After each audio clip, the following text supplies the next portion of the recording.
자, 이 시간 우리 함께 읽은 사도행전 2장 4절 또 사도행전 4장 8절 31절 말씀을 가지고 성령님은 누구십니까? 우리 그 시리즈로 계속 금요일 때 지금 살펴보고 있는데요. 오늘은 10번째 시간입니다. 성령 충만한 베드로, 성령 충만한 베드로라는 말씀의 제목을 가지고 은혜를 누리고자 합니다. 우리 지난주에 나눴던 말씀이 뭐였냐면 너희가 믿을 때 성령을 받았느냐라는 제목을 가지고 말씀을 나눴었거든요. 이 사도행전 19장에 보면 이 바울이 에베소 지역에 갔었을 때 그때 누구를 만나냐면 아볼로의 제자들을 만납니다. 근데 아볼로는 어렸을 때부터 말씀에 대해서 많이 알고 있었던 사람임에도 불구하고 또 언변이 뛰어나서 하나님의 말씀을 잘 가르쳤던 사람임에도 불구하고 성령님에 대해서 잘 알지 못했었거든요. 그런 아볼로 밑에서 이렇게 예수님을 알게 되었고 또 말씀을 배웠던 아볼로의 제자들이다 보니까 성령님에 대해서 알았겠습니까? 몰랐겠습니까? 전혀 몰랐던 거예요. 그래서 그들을 만났을 때 이 사도 바울이 먼저 던졌던 질문은 뭐냐면 이 지난주에 우리 금요일 때 나왔던 말씀이었는데 복습 차원으로 다시 한번 나와드리는 거예요. 우리는 이제 예수님 믿는 사람들 처음 만나면 물어보는 질문이 어느 교회 섬기셨어요? 뭐 모태신앙이세요? 뭐 결혼을 하셨어요? 뭐 이런 것도 물어보잖아요. 그런데 여러분 영적인 질문은 뭐냐면 성경적인 질문은 뭐냐면 바울처럼 물어보는 거거든요. 예수님 믿으셨을 때 성령을 받으셨습니까? 바울은 그걸 먼저 물어봐요. 믿을 때 성령을 받았느냐? 그때 아볼로의 제자들의 여러분 대답이 뭐였습니까? 기억나시나요? 그들은 성령이라는 단어조차도 들어본 적이 없었다는 거예요. 그때 이제 바울이 그들을 위하여 기도해 줍니다. 먼저 하나님께서 허락하신 말씀을 나누고 예수님께서 우리들에 대해 세례를 베푸신다고 약속하셨는데 바로 그 세례는 성령으로 세례를 받는 거라고. 그래서 아볼로 제자들에게 기도를 딱 하였을 때 그들이 성령의 세례를 받고 성령의 충만을 경험한 다음에 방언하고 예언하기 시작했다고 나오거든요. 그때 바울을 통하여 기도 받았던 사람들의 숫자가 12명이라고 성경에 기록되어 있습니다. 그래서 저도 앞으로 꿈꾸는 바가 있습니다. 우리 금요 부흥 예배를 통해서 매주 12명씩 성령의 세례를 받는 것 같은 역사가 일어났으면 좋겠습니다. 할렐루야. 제가 그 정도는 뭐 충분히 기대해 드릴 수 있거든요. 뭐 우리 교회는 토요일 날 새벽 예배가 없잖아요. 토요일 새벽 예배가 왜 없을까요? 금요일 날 제한 없이 기도해 드리려고 기도하려고 그래서 없는 건데 그래서 꿈꿉니다. 하나님께서 이 금요 부흥 예배를 통하여 그와 같은 일들을 행하시겠구나. 그러면 여러분 성령 세례를 받는 것 우리 인생 가운데 이거는 믿는 자들 가운데 주님께서 약속하신 거거든요. 그래서 성령 세례는 우리 일생 가운데 한 번의 사건이에요. 한 번의 사건. 성령 세례 받고 난 다음에 목사님 저 또 성령 세례 받아요. 받고 싶어요. 이렇게 얘기할 필요가 있을까요? 없을까요? 그렇게 얘기할 필요가 없다는 거예요. 근데 중요한 거는 성령으로 세례를 받으면 그 순간에 성령의 충만함이 임하게 되거든요. 그리고 난 다음에 여러분 성령의 충만함은 어떻게 되는가? 이례적인 사건이 아니라 그 이후부터 믿음으로 하나님께 간구할 때마다 주님이 우리들 가운데 성령의 충만을 주신다는 것입니다. 그래서 에베소서 말씀에 보면 술 취하지 마라. 이는 방탕한 것이니 오직 성령으로 충만을 받으라라고 말씀하고 있어요. 성령 충만을 받으라라고 말씀한 거는 성령으로 충만을 받기를 사모하면 주시겠다는 말씀이잖아요.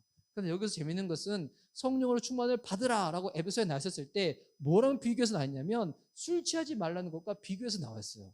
근데 왜 굳이 술이라고 나왔을까요? 성령으로 충만한 것과 술 취하는 것에 여러분 비슷한 것과 차이점이 있거든요. 여러분 이게 평소에 용기가 없었던 사람들도 술 취하면 갑자기 막 말이 많아지고 행동이 거칠어지고 막 담대해지고 그런 사람들 있잖아요. 근데 술 깨고 난 다음에는 본인이 뭐 했는지 저는 막 잊어버리고 그랬던 사람들이 있잖아요. 근데 여러분 성령으로 충만하면 어떻게 되는지 알아요? 성령으로 충만하면 거듭나지 못했던 옛된 나의 성질과 성품대로 살아가는 것이 아니라 예수님의 성질, 예수님의 성품, 성령의 능력대로 우리의 삶이 변화되어진다는 거예요. 그래서 성령의 충만을 간구할 때 주께서 우리에게 허락하여 주시는데 그럼 여기서 중요한 거. 그럼 여러분 성령으로 충만을 어떻게 하면 받는 것일까요? 성령으로 충만을 받는 것은 도대체 무슨 의미일까요? 성령으로 충만한 사람들은 도대체 어떻게 살아갈까요? 이에 대해서 많은 사람들이 각기 자기 나름대로의 표현으로 성령 충만을 설명하곤 해요. 성경에 나와 있는 딱 구절이 아니라 그냥 이렇게 말씀을 듣는 사람들, 성경 공부하는 사람들이 그냥 쉽게 이해할 수 있도록 그냥 지금 쓰는 여러 가지 비유들, 표현들로 가지고 딱 설명하는데, 제가 예전에 성령 충만에 대해서 들었을 때 가장 참 이렇게 재밌는 표현이 뭐냐면, 성령 충만하면 사촌이 땅을 사도 배가 안 아프다고. 예, 성령 충만하면 배가 안 아프대요. 이 말이 이제 성령 충만하면 앞으로 변비가 안 걸린다 이 얘기가 아니라, 성령 충만하면 누구가 잘 되더라도 어떤 거예요? 그 보면서 시기하고 질투하는 것이 아니라 오히려 그 사람 더 잘 되는 것에 있어 가지고 응원해주고, 그 사람의 기쁜 일이 나의 기쁜 일인 것처럼, 그 사람의 안타까운 일이 나의 안타까운 일인 것처럼 그렇게 마음이 동화되어진다는 거예요. 근데 이제 그 표현 자체는 성경에 나와 있는 건 아니죠. 그러니까 성령 충만하면 그렇게 됨에 있어서 그냥 표현을 한 건데, 우리가 그래서 성령 충만에 대해서 어렴풋하게는 사람들이 아는 듯한데 실상 진짜 성령 충만이 뭐야? 라고 딱 물어보면 정확하게 딱 한 문장으로 대답을 못 한다는 거예요. 그 말인즉 본인도 자세히 아직까지 성령 충만에 대해서 잘 모른다는 거거든요. 그래서 우리 지금 성령님에 대해서 지금 금요 부흥 예배를 통하여 지금 계속 이제 살펴보고 있는데, 오늘부터 시작해서는 우리 4주 동안 뭐에 대해서 살펴보려고 하냐면, 사도행전을 보면 이번 성령 세례가 처음으로 임하는 이 사도행전의 사건이 2장에 나오잖아요. 근데 사도행전에 성령 충만에 대해서 딱 나와 있는 이 단어, 이 표현들이 총 10군데가 나와요. 제가 그 10군데를 다 찾아봤는데, 사도행전에서 성령 충만을 경험했던 사람들이 딱 누가 나와 있냐면, 대표적으로는 베드로가 있어요. 그리고 또 누가 있냐면 스데반 집사가 있어요. 집사님이라 해야 될까? 하여튼 스데반 집사가 있어요. 그리고 바울이 있고 바나바가 있고요. 그리고 또 누구 있냐면 바울과 바나바를 통하여 예수님을 믿게 된 안디옥 교회 성도들이 있어요. 막상 사도행전의 성령 충만에 대해서 실제적으로 경험한 사람들, 표현되어진 사람들은 이 사람들이 전부인 거예요.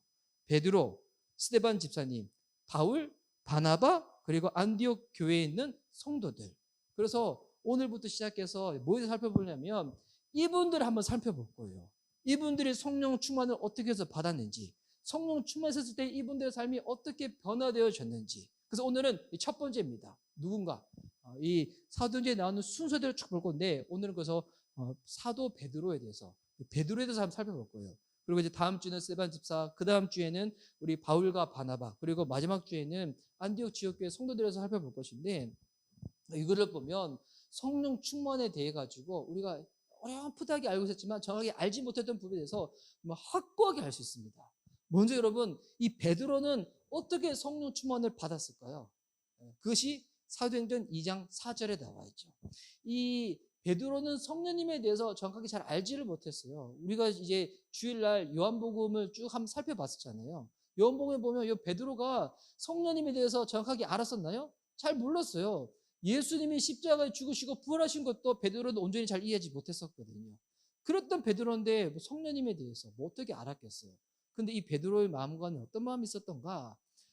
예수님께서 십자가에 죽으시고 부활하시고 승천하기 전에 이 갈릴리 호수로 도망가 버렸던 베드로를 찾아오시죠.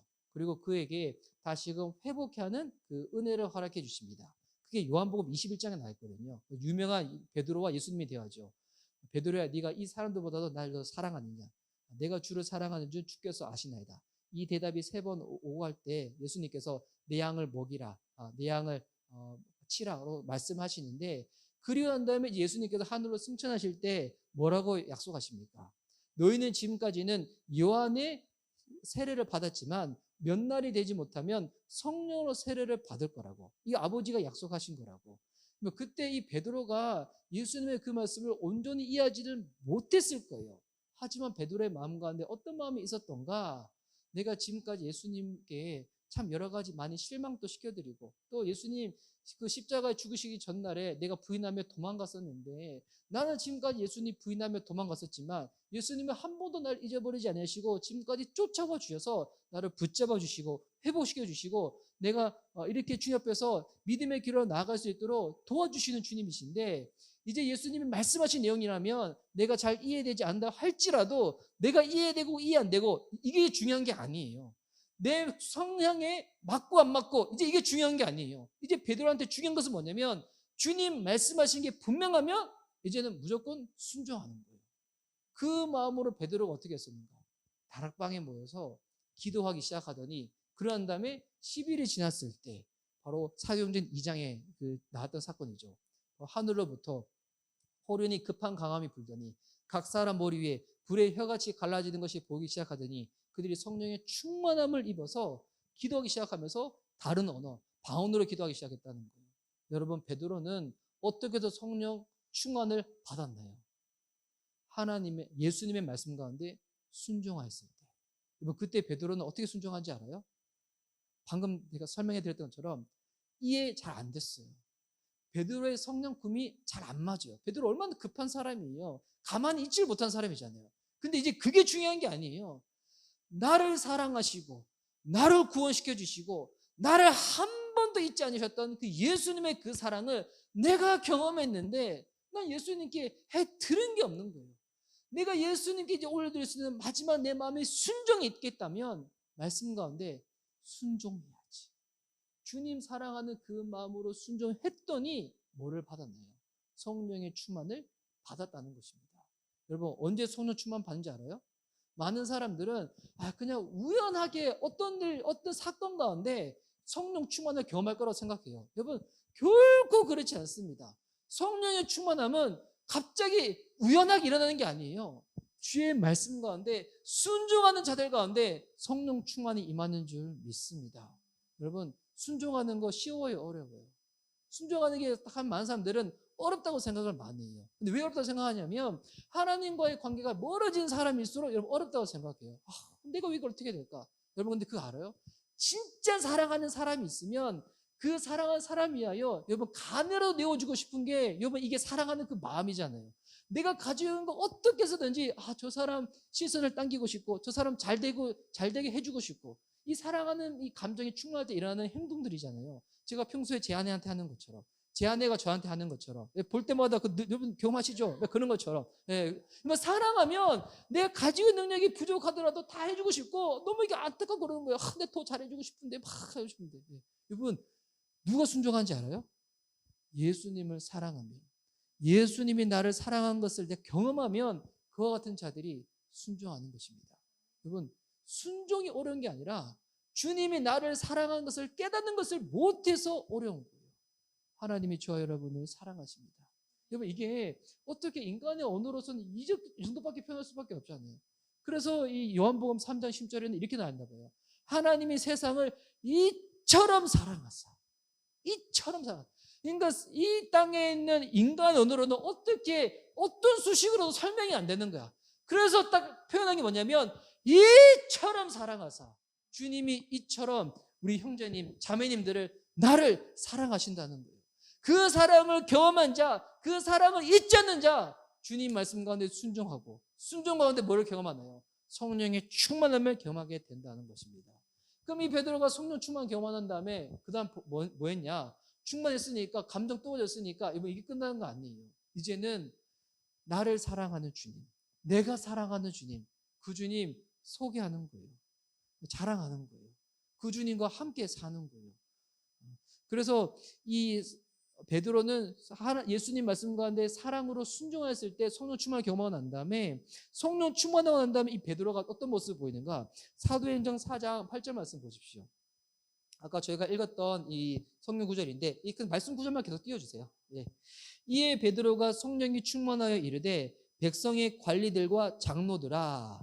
자, 이 사도행전 4장에는 어떤 사건이 있냐면 이 베드로와 요한은 정해진 시간마다 이 성전에 가서 이 기도하는 습관이 있었어요. 이제 이거 저희 이번 주일날 기도에 대해서 나눌 건데 여러분 기대하시기 바랍니다.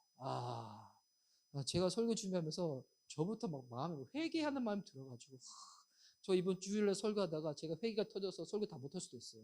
막 꺼이꺼이 울다가 주님 죽여주시옵소서 막 그럴 수가 있는데 기대되시죠?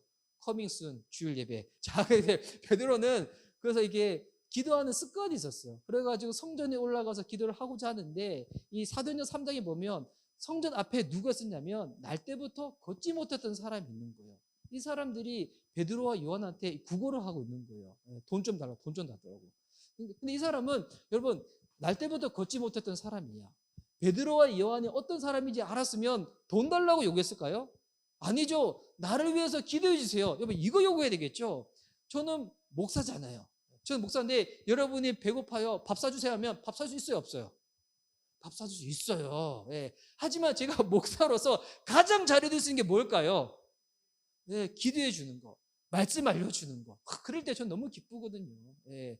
여러분이 저한테 배고플 때 밥 사달라고 요구하셔도 괜찮지만 더 부탁하는 거는 저 말씀 알고 싶어요. 기도해 주세요. 더 예수님과 친해지고 싶어요. 이런 거 알고 싶을 때 저는 소개시켜 주는 거. 이거 주님이 저를 부르신 목적이거든요.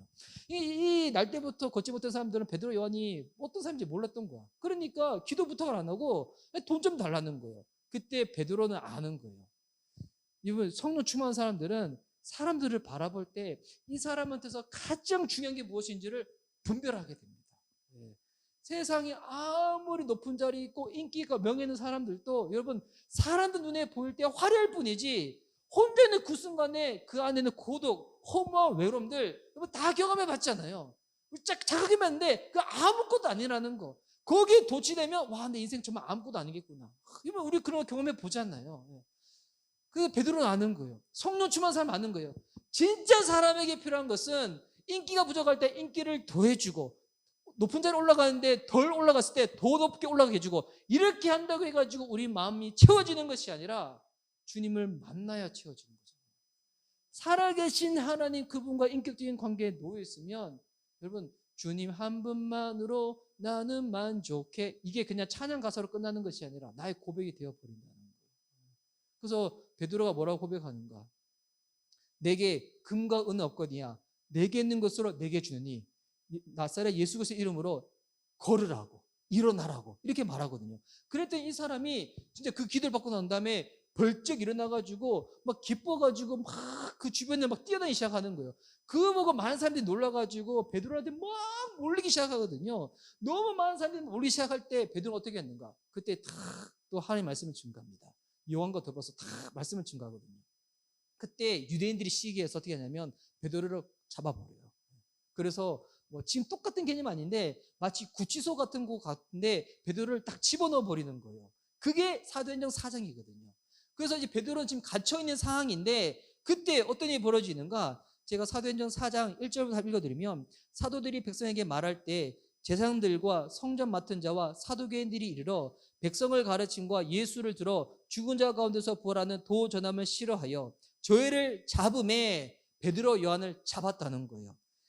이 날이 이미 저문 거로 이튿날까지 가두었다가 지금 하룻밤에 꼬박 지난 거예요. 그 다음 날이 된 거예요. 그날 그냥 하루 동안에 이 구치소 같은데 딱 잡혔었던 거였죠. 말씀을 들은 사람 중에 믿는 자가 많으니 남자의 수가 약 5천 명이 되었더라. 여러분 사람은 갇혀있더라도 말씀이 능력이어서 그 말씀을 들었던 사람들은 예수님 믿었던 사람들이 성인 남자만 5천 명이 되었다는 거예요. 그러는 다음에 이 베드로 요한이 다 갇혀있잖아요. 갇혀있는 이 베드로를 향해서 사람들이 오는 거예요. 5절 말씀 보니까 관원과 장로와 서기관들이 예루살렘에 모였는데 대제사장 안나스와 가야바와 요한과 알렉산더와 및 대제사장의 문중에 다 참여하여 사도들을 가운데 세우고 여러분 그림이 다 그려지시나요? 당시 종교 지도자 하여튼 잘 나가는 사람들 쫙 있는데 그 앞에 누구를 딱 세우는 거예요. 베드로를 딱 세운 거예요. 얼마나 이게 위협적인 상황이에요. 힘있고 권력 있는 사람들 착 앞에 베드로를 딱 세운 거예요. 세워난 다음에 겁박 주려고 하는 거죠. 딱 세워난 다음에 묻는 거예요. 사도를 가운데 세우고 묻되 4장 7절 말씀에 너희가 무슨 권세와 누구의 이름으로 이 일을 행하느냐 물어보는 거예요. 베드로한테 요한한테 누구 이름으로 이와 같은 일을 했던가. 그때 여러분 베드로가 그 분위기 가운데 위축되어서 어이구 무서워라 어이구 무서워라 한 번만 알려주세요. 제가 이랬을까요? 여러분 예전에 복음서의 베드로는 여자아이 한 명 왔었을 때 내가 저기 있는 저 예수라는 청년과 너랑 같이 있는 거 본 적이 있어 했었을 때 예수님 부인하고 저주하고 도망가 버렸잖아요. 근데 여러분 지금 거의 비슷한 그때보다 더 심각한 상황이죠. 힘있고 권력 있는 사람들 한마디 잘못하면 사람의 목숨 땡강 할 수 있는 그 사람들 앞에서 베드로 어떻게 하는지 알아요? 와, 읽어도 오늘 본문 4장 8절 말씀이죠. 이에 베드로가 성령이 충만하여 이르되 백성의 관리들과 장로들아 그들 앞에서 성령이 충만하여서 무엇을 증거하는가? 예수님을 증거하는 거예요. 여러분 성령 충만하잖아요. 어떻게 되는지 알아요? 여러분 세상 살아가는 동안에 그렇다고 뭐 교만하게 살아가는 게 아니라 세상 살아가는 동안에 태도는 겸손하지만 당당한 태도로 나가는 거예요. 왜? 내가 하나님 아버지의 자녀고 내 안에 진정한 생명과 진리가 있는데 그것을 없는 사람들 바라보면서 위축되는 것이 아니라 나는 살아계신 하나님이 나의 아버지다. 전능하신 하나님이 나의 아버지다. 이 세상을 주관하시고 심판자 되시는 분이 나의 기도를 들으시는 분이다. 이 믿음으로 성령 충만하니까 지금 어떻게 잘못 얘기하면 죽을 수 있는 환경 가운데서도 주님을 소개하는 거예요. 성령 충만하면 하나님 한 분 외에는 두렵고 무서운 존재가 사라지게 됩니다. 성령 충만하잖아요. 두렵고 무서운 존재가 사라지게 돼요. 저는 세상에서 저의 삶을 이렇게 마음껏 만지라 할 수 있는 이 여인이 딱 한 분이 있어요. 굳이 얘기하지 않겠습니다. 딱 한 분이 있는데, 근데 이제 그분은 저를 막 이렇게 뭐 공포 가운데 협박 가운데 하진 않아요. 저를 사랑하기 때문에 다스리시고 케어해 주시는 분이신데, 근데 만약 뭐 저를 막 하는데 막 협박하고 겁박하더라도 여러분 성령 충만하잖아요. 어떻게 하는가? 그런 것 가운데 위축되지 않는다는 거예요. 세상 나가서 이 보면 그리스도인이라 하면 많은 사람들이 유약한 이미지로 많이 생각하는데 아니에요. 겸손하지만 당당한 거예요. 이게 성령 충만한 모습이거든요. 하나님 한 분 외에 두려울 대상이 사라지게 되는 거예요. 와, 여러분 이 시간 예배드리는 저와 여러분이 정말 이 성령 충만함을 받고요. 이렇게 성령 충만으로 살아낼 수 있는 저와 여러분 됐으면 좋겠습니다. 세상 나갔을 때 우리가 비록 아직 젊고 가진 것 없고 아직 하고 있는 것이 사회초년생이라 할지라도 여러분 우리는 막 억세가지고 막 성질 부려서 그런 것이 아니라 하나님이 나와 함께 하시다는 그 믿음 가운데 내게 주님의 생명이 주어졌다. 나는 주님과 친하다. 당신은 기도해도 하나님 자녀가 아니니까 주님의 기도 안 듣지만 나는 하나님이 자녀여서 내 신음소리조차도 들으시는 분이 살아계신 주님이시다. 이와 같은 당당함으로 다 세상까지 나가는 겁니다. 와, 여러분 두려울 게 사라지는 존재. 그러면 이 성령 충만함을 어떻게 해서 계속 유지할 수가 있을까요? 그래서 이 베드로가 그들 앞에서 딱 증언하고 난 다음에 나중에는 어떻게 할 수가 없으니까 베드로를 다시 풀어주거든요. 요한을. 그런 다음에 이 베드로와 요한이 그들의 동역자가 있는 곳으로 다시금 가요. 그것이 사도행전 4장 23절에 있는데요. 제가 한번 읽어드릴게요. 사도들이 노임에 풀린 거예요. 노임에 그 동역에 가서 제사장들과 장로들의 말을 다 고하니 어떤 일이 있었는지를 다 나눴다는 거예요. 그러면 여러분 생각해 보세요. 지금 베드로와 요한은 잘못하면 지금 죽을 수 있는 그 고비까지 갔다가 풀려난 거잖아요. 근데 이 이야기를 들었던 나머지 당시 초대교회 지도자들도 이 얘기 듣고 난 다음에 이거 무서워라. 우리도 몸 좀 조심해야 되겠다. 잘못 얘기하면 뭐 우리가 진짜 큰일 나겠다. 뭐 이들 안 그랬습니다. 이들이 성령 충만하니까 오히려 어떻게 하는가? 베드로와 사도의 이 간증을 듣고 난 다음에 기도하기 시작하는 거예요. 기도하기 시작하는 거예요. 오히려 기도하면서 이 세상 온 우주 만물을 창조하신 주님, 이 모든 것들을 다스려 주시고 다윗의 입을 통하여 우리에게 말씀하신 것들을 이 땅이 모르는데 우리가 이것을 온전히 증거할 수 있도록 우리들 가운데도 힘을 달라고, 우리들 가운데 은혜를 더하게 달라고. 그래서 그러한 다음에 31절 말씀이 빌기를 다음에 그들이 기도하기 시작한 거예요. 왜 뭐 기도할 때 어떤 일이 벌어지냐면 모인 곳이 진동하더니 모인 곳이 진동하더니 지금 이게 기도할 때 이 사람들이 너무 이렇게 뜨겁게 기도해가지고 몸이 막 너무 흔들려가지고 이게 땅이 흔들렸다고 느꼈는 건지 아니면 실제로 진짜 뜨겁게 기도해가지고 이게 막 했는지 여러분 오늘 우리가 진동할 때까지 기도합시다. 이 건물이 막 지진인가 막 이렇게 가죠. 예. 집에 그러면 못 돌아가시나요? 예. 자, 아니면 여러분 몸이라도 흔드세요. 예. 진동하더니 우리가 다 성령에 충만하여 담대히 하나님 말씀을 전합니다. 여러분 성령 충만은 어떻게 유지되는지 알아요? 기도하는 거예요. 기도하는 거예요. 믿음의 고백을 듣고. 여러분 그래서 주일날 예배 드리고 한 다음에 교제하고 서로 가운데 행했던 일들을 나누는 것이 왜 중요하냐면 우리가 어떨 때는 뭐 실수한 이야기, 넘어진 이야기도 하지만 우리도 간헐적이지만 믿음에 보고 승리에 간증할 때가 있잖아요. 그때 들었을 때 사랑하는 이 지체가 그 어려운 환경 가운데 승리할 수 있었던 것은 이 지체가 성격이 이렇게 독특해서 그런 것이 아니라 연약하지만 주님 의지하여 이겨낸 것인데 동일하다. 나도 그 주님 의지하면 승리할 수 있다, 이겨낼 수 있다. 그 얘기를 듣고 교제를 나누고 같이 기도했을 때 어떻게 되는가? 성령의 충만함이 임한다는 것입니다. 성령 충만은 요행해가지고 생기는 것이 아닙니다. 우연찮게 생기는 것이 아닙니다. 기도할 때 부어주는 줄 믿습니다. 오늘 이 베드로의 성령 충만을 이 베드로가 경험한 이 성령 충만, 사도행전 나온 사건을 통해 살펴봤는데, 베드로는 어떻게 성령 충만을 받았다고요? 예수님 사랑하는 마음으로 말씀에 순종했을 때. 성령 충만하면 어떻게 된다고요?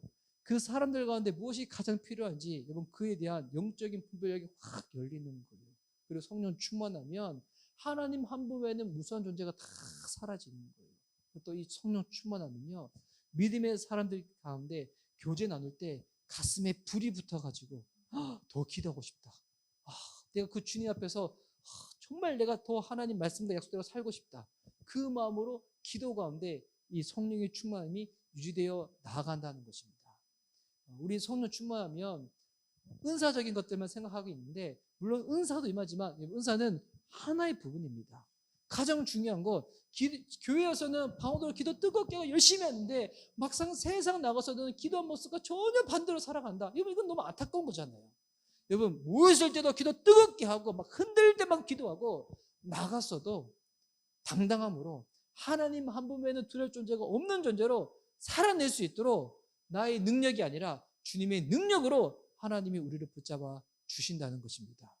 이 능력 경험할 수 있는 저와 여러분, 우리 금요 부흥 예배 되었으면 좋겠습니다. 우리 미션 리바이벌 교회가 꿈꾸는 성령 충만함, 이와 같은 충만함입니다. 여러분 세상 나가서 여러분 쫄지 맙시다. 이상한 목사 쫄지 마. 쫄 필요 없어. 뭐가 무서워 쫄지 마. 하나님이 한 분에 무서울 존재 사라져야지. 예. 저도 저한테 믿음으로 선포했습니다. 예. 주님 앞에 주님 붙잡고 우리 성령 충만함 경험할 수 있는 저와 여러분 될 수 있기를.